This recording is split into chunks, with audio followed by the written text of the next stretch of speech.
आप बताना शुरू कर दें समीना, जो जो अब तक आपके पास जी जी, आउटपुट्स आई ये तो हैं, मेरे मैं पास अभी मैं सामने साथ साथ लाती हूँ। जी जी। आसिफ इकबाल कहते हैं selfless, dedicated, concerned, beautiful. Next.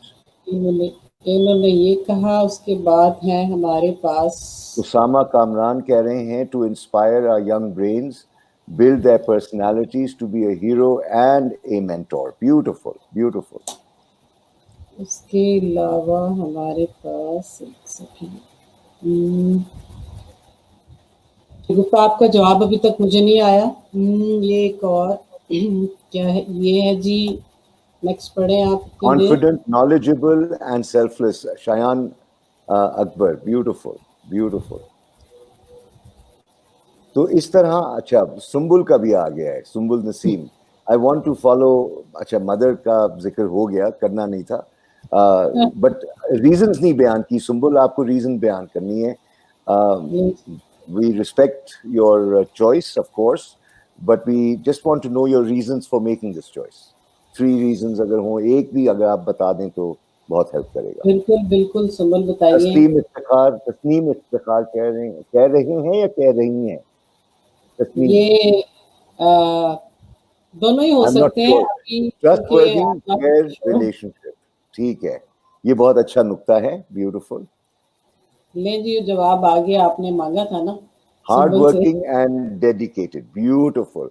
Dedicated पे मुझे मिकेल एंजेलो का याद आता है। Mikel Angelo was this artist known for his sculptures and frescoes in Italy 400 years ago, and एक किताब उसकी लाइफ पे है, वो मैं रेकमेंड करूंगा हर टीचर को जो डेडिकेशन समझना चाहती हैं। It's a story of dedication and it's a novel bye अर्विंग stone, and the title of that novel is the agony and the ecstasy.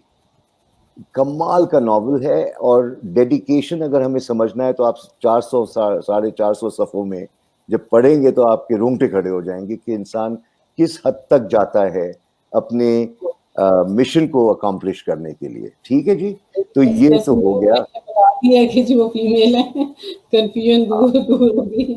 तो मैं थैंक ये यू, किताब थैंक यू। यहाँ मेंशन कर देता हूँ। ये किताब अभी जो मैंने रेफर की थी, ये जरूर मैं चाहूंगा कि ये सब पढ़ें, और लिटरेचर इतने ही जरूरी है जितना साइंस है। नेक्स्ट आपका रिप्लाई आ गया जी, आप एक्टिविटी का। हाँ, मैं ये ऑथर का नाम लिख दूं, एक्सटेसी बाय अर्विंग स्टोन, ये ताकि आपके पास ये भी आ जाए। हाँ जी, राशिद फजल कहते हैं display positive attitude, enthusiasm and passion. Beautiful, beautiful. और ये पैशन जो है, हमने इसको जज्बा जुनून से कनेक्ट किया हुआ है, लेकिन इसको भी हम थोड़ा बहुत क्लियर करेंगे। Now let me give the exercise का जो मकसद था। सबसे पहले आप देखिए, सबसे पहला मकसद इसमें ये था कि मैंने आपसे क्या मांगा था? रीजंस। और आप गौर कर रही है कि मैं बड़ा इसरार कर रहा था, reasons double underline upper case में लिखे। देखिए, रीजंस में जो चीजें सामने आई हैं वो क्या आई हैं? क्वालिटीज आई हैं। ये यूनिवर्सल है। ये मैंने मश्क कनाडा में की हुई है, मैंने ये मश्क यूके में की हुई है, पाकिस्तान में की है, और मैंने ये देखा है कि जब भी मैं रीजंस मांगता हूं तो लोग हमेशा डीप एडमिरेशन को क्वालिटी से रिलेट करते हैं। सबसे पहला तो ये एक नुक्ता है इसके अंदर, क्वालिटीज। और मैंने ये तो आपसे नहीं कहा कि आप क्वालिटीज बयान करें, अगर मैंने ये कहा होता तो मैं आपको वक्त ज़ाया कर रहा होता, आपसे तो रीजंस मांगी थी। अच्छा, अब रीजंस में आप देखें मैम कि कौन सी चीजें नहीं आई जिसपे दुनिया तबाह हो रही है। मेरी प्रमोशन नहीं हुई, मैं 3 साल से काम कर रहा हूं। तो ना कुर्सी का जिक्र, ना दौलत का जिक्र, ना ताकत का जिक्र, ना किसी आप ये गौर करें कि जो फतूहात का जिक्र, ओहदे का जिक्र, कुछ भी नहीं। We don't admire positions, we don't admire titles, we don't admire conquests, we don't admire wealth, we don't admire looks, we don't admire all the things that the world is crazy about and is fighting over.